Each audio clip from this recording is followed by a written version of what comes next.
नमस्कार. मी ॲडव्होकेट संध्या देशपांडे, पुण्याला 1987 सालापासून वकिलीची प्रॅक्टिस करत आहे. सरकारी वकील होते 1993 ते 2022. आता प्रॅक्टिसमध्येच आहे. महाराष्ट्र शासनातर्फे अतिरेकी खटल्यामध्ये माझी पहिली महिला सरकारी वकील म्हणून नियुक्ती झाली होती आणि अतिरेकी खटले मी चालवलेले आहेत. फौजदारी आणि सिव्हिल आणि दोन्हीची प्रॅक्टिस आहे. बाकीचे बरेच फिरले, पण आता आपला वेळ घेणार नाही. माझ्या कवितेचं शीर्षक आहे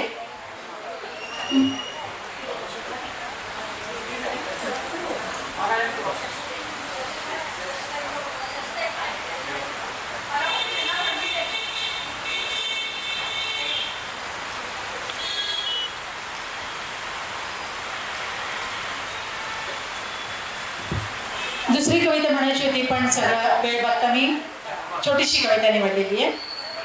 माझ्या कवितेचं शीर्षक आहे बोल साऱ्या रानाचे.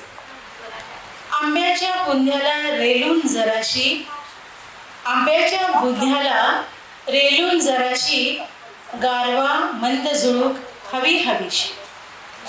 आंब्याच्या बुंध्याला रेलून जराशी, गारवा मंद झुळूक हवी हवीशी.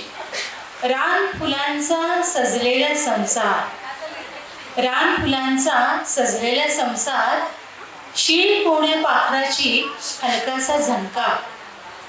ओथंबलेला रानगंध हलक्याशा लाटा, ओथंबलेला रानगंध हलक्याशा लाटा, फुलपाखरे पंखात बिरबिरत्या वाटा.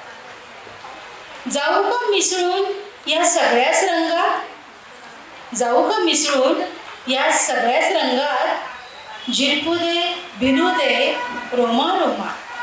हे सगळं झिरपू दे भिनू दे रोमा रोमा. हलकेच टपकलं पिवळं एकच पान, हलकेच टपकलं पिवळं एकच पान, बोल साऱ्या रानाचे त्यातूनच जा.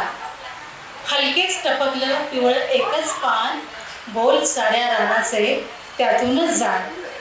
घे शोषून यथेष्ट, घे शोषून यथेष्ट, ठेव पाळमुळ घट्ट.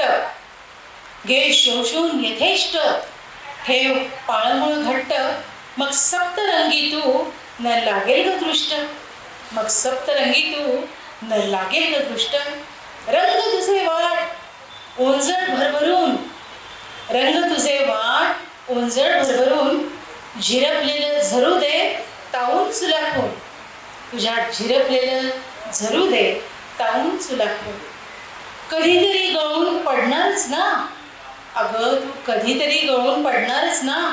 मग घे लिहून असा आमचा चिरहिरवेपणा, घे लिहून मना आमचा चिरकंचपणा, घे लिहून मना आमचा चिरकंचपणा.